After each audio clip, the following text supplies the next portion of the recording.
சேர்த்துக்கணும்.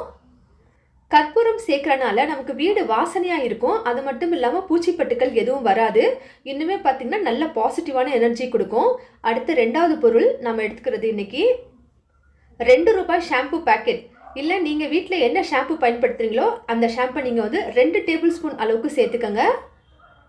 ஷாம்பு எதுக்கு சேர்க்குறோம் அப்படின்னாக்க வீட்டில் பார்த்திங்கன்னா நம்ம தொடச்சி விடும்போது திட்டு திட்டாக இருக்கும் பார்த்தீங்களா, அது போல் இருக்காது. 3வது பொருள் 1/4 டீஸ்பூன் அளவுக்கு மஞ்சள் தூள். நம்ம சமையலுக்கு யூஸ் பண்ணக்கூடிய மஞ்சள் தூள். இது 3 பொருள் தாங்க ரொம்ப முக்கியமான பொருள். இந்த பொருளை சேர்த்துட்டு நீங்கள் எப்படி வீடு துடைக்குவீங்களோ அது போல் வீடு ஃபுல்லாக கம்ப்ளீட்டாக தொடச்சி விடுங்க.